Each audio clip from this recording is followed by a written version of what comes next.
Booyah! Hey, when to open and how to open your second location for your martial arts school. Hey, I'm Aaron Hensley with Rise for More. My intent right now is to go through what to do to get your second location, all right? Let's start off with this. What not to do. What not to do is this. You found a person that says, oh, I want to teach for you, whatever. You're teaching all the classes. You find a location, you go open the school for that guy, and you think that he's just going to do what you do at your school and it's going to work. Hey, that doesn't work because I did it that way and it sucks. It doesn't work. I'll tell you exactly what not to do again. I had one massive school. I'm teaching all the classes, making over $1 million a year in that gross revenue in that school. Everything's going great. I found a guy, go open the second location. I'm like, let's go to the third one. I got 3 locations. I get home at 9:30, 10 o'clock at night after teaching all day, being at my school, feeling the high of that excitement. And then I look at my phone and the problem happened at this location, problem has at this location, problem has at this location. My staff is calling out sick. I don't know what to do. I'm trying to teach classes. My mind's on the problem at this school over here. Oh, and by the way. Hey guys, we'll get you right back to the video here in a second. If you want to scale your company, if you want to grow your company, click this link below right now. One of our team members is going to reach out to you in the next 24 hours, and we're going to help guide you through the process. We have the goal of impacting business owners in the martial arts space around the world so we can impact our kids, our future, and build resilience through everybody. And I know you can create heaven on earth through your business. So I want you to go to the next level in your business. Click this link below and we'll reach out to you.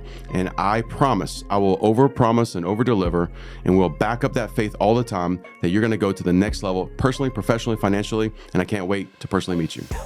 You're not making any more money because the profit from the school I'm kicking ass in is going to keep those other 2 schools going until the point where I'm like, why the hell am I even doing this? Don't do that. Don't do that. So what should you do if you want to open your second school? First of all, you got to answer why you want to do it. Is it your ego? You got to go brag. Remember the brag back in the day? How many students do you have? I got 300. I got 350. How big's your school? 3,000 square foot. Mine's 5,000 square foot. Egocentric, okay? Listen, let's talk about egos. Most fragile ego in the world is a black belt martial arts guy who owns a school. His ego is like about that big, okay? I'm not gonna tell you what else is that big anyway. Next, going back to it, when to open your second location. Again, not because of ego. Why do you want to do it? Okay, why? Do you want the challenge of it? I love the challenge of, can I open a school in an area I don't know? Can I run 3 different time zones, 6 different states? Hey, can I do one in Europe? I like the challenge, the growth for me to see if I can help grow a person and a team in a school to have success. I love the challenge of it. And I failed sometimes. I had schools that did not make money, I had to close down, right? So that was for me, right? Making more money is probably shouldn't be number 1 on the list, guys, right? Because you're probably gonna have to go through a period of time where you're gonna lose some money, take some steps back to get further ahead, right? So make sure you know really why you wanna do it. Because if it's about making more money, maybe you just scale the one you're in. Scale and scaling are 2 different things. Scale is maximizing what you have. So maybe you have 200 students and you're making $1 million a year in your school, but maybe you could get to 300 and get to 2 million. Scale first. Scaling is taking that now to multiple platforms, okay? Going to different venues, going to your second location, third location, and beyond. So really know why. The next thing is, here's the rule of thumb. You cannot be a technical person in that business. So if you're the teacher in your main location, X the idea that you can open a second location, don't do it. So you need to make sure you completely remove yourself from being a technical person. You're not the salesperson, you can manage. You're not the salesperson, you're not the instructor. Okay, you manage the business. Then test yourself for 30 days. This is the minimum. I would prefer you to do 90. For 30 days, you are not allowed to walk into your martial arts school.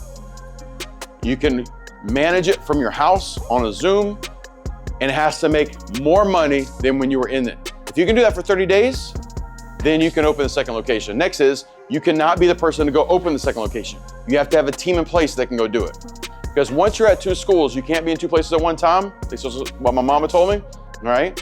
And so you've got to make sure, 1, you could test the idea that you can manage without being inside your one location. And 2, you can't go be the person over there because then you just created the same problem. And there's a reason why you left being a technical person in that first location. So first, know your why. Why are you doing this? And be really sincere and honest with yourself, okay? 2, you got to remove yourself from your business being a technical person, just manage it. 3, you got to go a minimum of 30 days, not walking in the door. Oh, my instructor's sick today. You can't go drive there and say, no, well, today doesn't matter. No, you cannot be the person to solve it. I tell you what, it's very hard to do that. But for me, when I had 24 schools, somebody literally 3,000 miles away, calls out sick that day, and I didn't have anybody to walk in there. I had to be creative, I had to figure it out.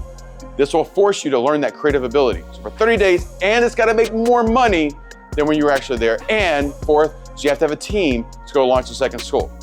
If you do those things, you'll be properly set up to have massive success in your second location, and your first one doesn't drop in the process. You do that, you're gonna kick ass and win doing multiple locations. And then guess what? If you do 2, you might as well go to 4, might as well go to 8. Hey, why don't you do 1 in Europe and go test yourself out? Okay, by the way, check out this next video. My job, my intent is to help professionalize the martial arts school industry, to have better teachers, all right, to have better leaders, to have better financial success, so our students can stay in a martial arts school they love to learn and train with, and you can rise for more. Hey, check out the video right now. We'll see you guys there.